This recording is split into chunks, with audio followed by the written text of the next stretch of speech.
Hello दोस्तों, स्वागत है आप सभी का। और आज से हम शुरू करने जा रहे हैं उत्तर प्रदेश का आधुनिक इतिहास। ठीक है। तो हमने पिछली वीडियोस में हमने उत्तर प्रदेश का प्राचीन इतिहास और मध्यकालीन इतिहास को हम पढ़ चुके हैं और आज हम इसका आधुनिक इतिहास शुरू कर रहे हैं। ठीक है। छोटी सी वीडियो में हम बहुत सारी चीज़ों को कवर करने की कोशिश करेंगे। ठीक। तो आप देख सकते हैं कि मुगल मध्यकाल के बाद क्या होगी, मुगल साम्राज्य का पतन हो गया और उसके बाद जो वर्तमान यूपी था, यानी कि आधुनिक काल में जब अंग्रेज आ गए हैं तो उसके बाद जो यूपी रहा है तो वो क्या है। ठीक। उसके बारे में हम बात करें तो जो अंग्रेज़ों ने जो अधिकार करा था वो यूपी के इस तरह से करा था। ठीक।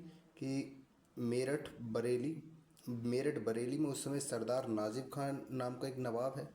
फर्रुखाबाद में यहाँ पे नवाब है। रोहिलखंड में रहमत खां। अवध में शुजाउद्दौला का शासन है।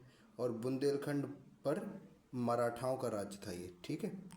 इसके बाद क्या हुआ, यूपी पर अंग्रेज़ों का अधिकार होना शुरू हो जाता है। पानीपत का तृतीय युद्ध होता है 1761 में, जिसमें अफगान अब्दाली और भारतीय मराठा के बीच युद्ध हुआ, जिसमें अफगान अब्दाली जीत जाता है और भारतीय मराठा हार जाते हैं।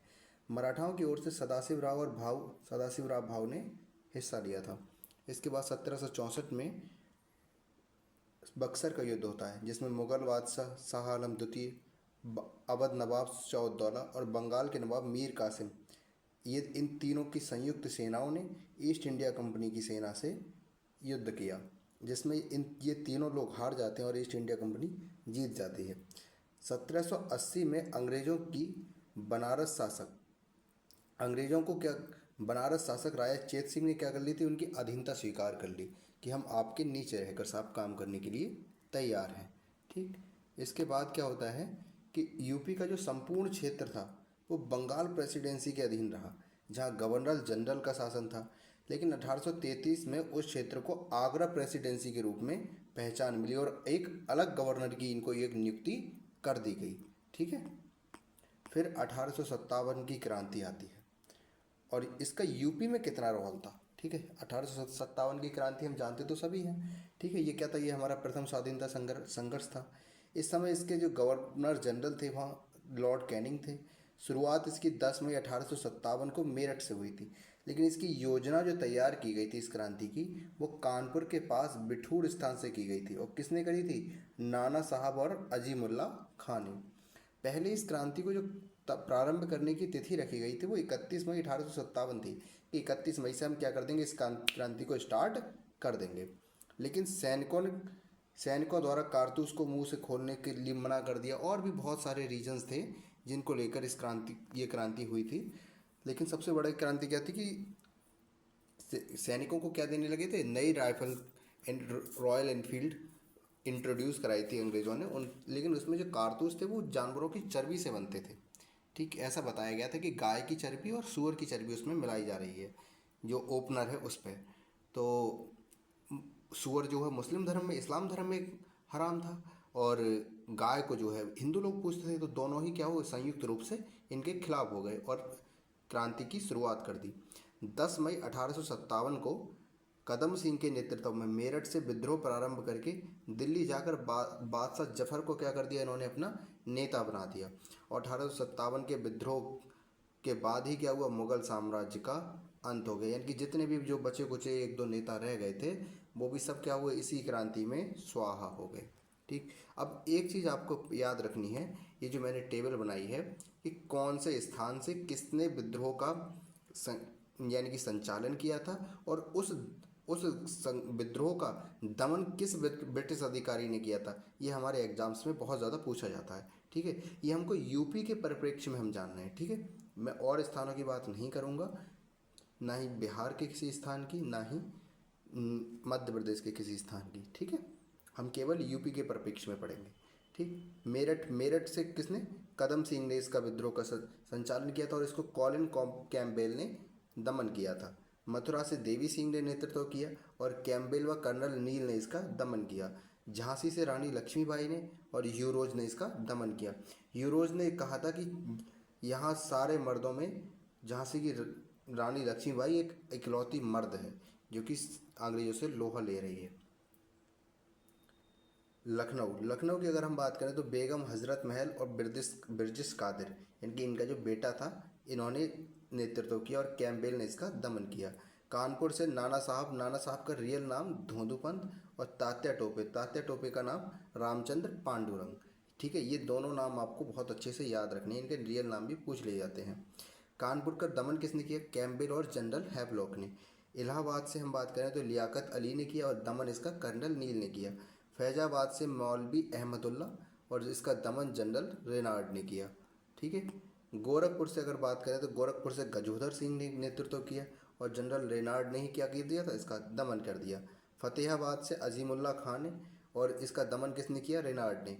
बरेली से खान बहादुर खां और इसका दमन किसने किया? विंसेंट आयर ने। ठीक है, आशा करता हूँ ये आपको पसंद आया होगा। 1857 के बाद भी क्या हुए? कुछ अन्य विद्रोह भी हुए थे, उनके बारे में भी हमको पढ़ लेना है थोड़ा थोड़ा। ठीक है, सबसे पहले हम बात करते हैं कि किसान आंदोलन। किसान आंदोलन हुआ क्यों था? कि जमींदार क्या कर रहे थे? बहुत ज़्यादा लगान वसूल रहे थे किसानों से। ठीक है, तो इसके लिए क्या हुआ? 1918 में एक उत्तर प्रदेश किसान सभा की स्थापना हुई। स्थापना किसने की? मदन मोहन मालवीय, गौरी शंकर मिश्रा और इंद्र नारायण द्विवेदी जी ने। ठीक है, इसका उद्देश्य क्या था? कि किसानों को एकजुट करके जागरूक करना। ठीक है, इस आंदोलन के कुछ प्रमुख केंद्र थे जहाँ से ये आंदोलन चला था: प्रतापगढ़, इलाहाबाद और जौनपुर। प्रदेश में इसकी 400 से ज़्यादा शाखाएं भी स्थापित की गईं। फिर 1920 में क्या हुआ? असहयोग आंदोलन शुरू हुआ, जिसके साथ ही क्या हुआ? ये आंदोलन समाप्त हो गया। ठीक, बाबा रामचंद्र ने क्या करा था? आपको केवल इतना याद रखना है कि बाबा रामचंद्र ने अवध किसान सभा का गठन किया, बस एक लाइन। ठीक, आगे बढ़ते हैं। दूसरा आंदोलन आता है एका आंदोलन।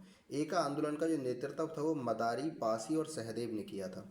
कारण क्या था? कि किसानों से अधिक लगान वसूल रहे थे। कहाँ पर हुआ ये? सीतापुर, हरदोई, बहराइच के किसानों द्वारा। कुछ जमींदारों का समर्थन भी प्राप्त हुआ कि हाँ भाई, गलत कर रहे हैं, ज़्यादा लगान नहीं वसूलना चाहिए।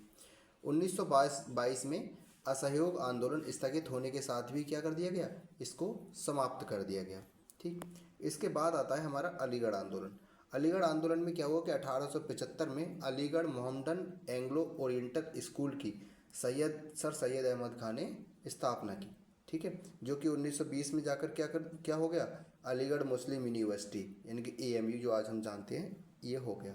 ठीक, व्यवस्था और पीरी मुरादी प्रथा का क्या करा? इन्होंने अच्छे से विरोध किया। 1865 में साइंटिफिक सोसाइटी की स्थापना की गई। इस साइंटिफिक सोसाइटी का काम क्या था? कि ये अंग्रेजी ग्रंथों का उर्दू में अनुवाद करती थी। ठीक है, ये जो सर सैयद अहमद खान है, इन्होंने कहा कि मुसलमानों को अगर आगे बढ़ना है तो उनको शिक्षा पर बल देना ही होगा। ठीक है, राजभक्त मुसलमान और तहजीब उल अखलाक नामक इन्होंने क्या निकाली? पत्रिकाएं भी निकाली। और आंदोलन में इनके साथी कौन कौन थे? मौलाना शिबली नोमानी, अल्ताफ़ हुसैन, नज़ीर अहमद और चिराग अली। ठीक है, इसके बाद हम बात करते हैं हमारा देवबंद आंदोलन। देवबंद आंदोलन कहाँ कहाँ चला था? ये सहारनपुर में चला। ठीक है, मुसलमानों को पारंपरिक रूप से जागरूक बनाने और नैतिकता के लिए इसकी शुरुआत हुई थी। 1866-67 में इसकी स्थापना किसने करी?